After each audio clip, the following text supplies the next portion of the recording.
Quelles sont les différentes étapes du deuil? La perte d'un être cher est un passage de vie particulièrement difficile et complexe. Ce deuil comprend différentes étapes. Il s'agit d'un processus en général défini par des montagnes russes émotionnelles qui suivent des phases distinctes les unes des autres. Même si elles sont vécues différemment selon les individus, ce schéma d'étapes offre un cadre pour comprendre la dynamique de la douleur et de la guérison et permet un point de repère dans votre parcours de deuil. Le deuil ne suit pas un modèle linéaire, mais je vais partager avec vous dans ce podcast des phases universelles généralement reconnues. 1. Le choc initial. Face à la perte d'un être cher, la première réaction est en général l'incrédulité. Vous êtes choqué et vous ne pouvez pas croire que la personne n'est plus là. Vous ne parvenez pas à saisir la réalité de la situation. 2. Le déni. Il n'est pas rare de passer ensuite par une phase de refus d'admettre cette perte. Des pensées comme « ça ne peut pas être arrivé » font barrière dans votre esprit. 3. La colère. L'insupportable douleur de la perte fait surface et peut provoquer une colère dirigée vers soi ou vers les autres.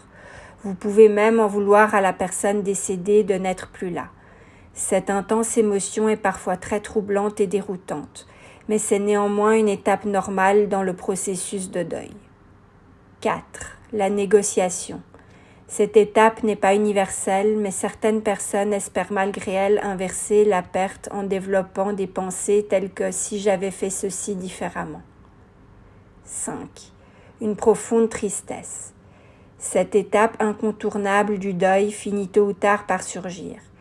Cette intense et profonde tristesse s'accompagne souvent d'un sentiment d'isolement et de douleur émotionnelle. 6. L'acceptation. Accepter la disparition d'un être cher ne signifie pas que la tristesse n'est plus là. Cela signifie que vous acceptez la réalité, vous acceptez que la personne n'est plus là. Cette attitude est une première étape du processus de reconstruction. 7. La culpabilité. La culpabilité est une émotion complexe que certaines personnes rencontrent dans leur processus de deuil. Elles sont intérieurement persuadées qu'elles auraient pu faire quelque chose pour éviter cette perte. Des pensées comme « si j'avais été davantage présent pour lui ou pour elle, j'aurais pu réaliser des problèmes de santé » ou « cet accident ne se serait pas produit » se manifestent. 8. Le ressentiment. La colère mentionnée lors d'une précédente étape peut évoluer et se transformer en ressentiment, que ce soit envers la personne décédée, envers les autres ou envers soi-même. Des conflits intérieurs ont tendance à se manifester lors de cette étape. 9. La réflexion. C'est l'étape de la recherche de sens, de compréhension de ce qui s'est passé. La personne réfléchit sur les expériences communes partagées avec la personne disparue et analyse ses souvenirs. 10. La réorientation vers une nouvelle réalité. Avec le temps, l'individu commence à s'orienter dans une nouvelle réalité. Il apprend à vivre sans la présence physique de la personne disparue, à composer avec cette nouvelle donne. Pour cela, des ajustements dans la vie quotidienne sont nécessaires. 11. La redéfinition de l'identité. Maintenant que la personne chérie n'est plus là, quel est votre rôle dans la famille ou dans la communauté? Cette étape est celle de la redéfinition de votre propre identité, d'une nouvelle identité. 12. L'intégration du deuil. Cette étape fait référence à l'intégration de la perte dans sa vie quotidienne. Il ne s'agit pas d'oublier, ce qui n'est d'ailleurs pas possible, il s'agit de trouver un bon équilibre entre le souvenir de la personne décédée et la poursuite de sa propre vie de manière adéquate. 13. La reconstruction.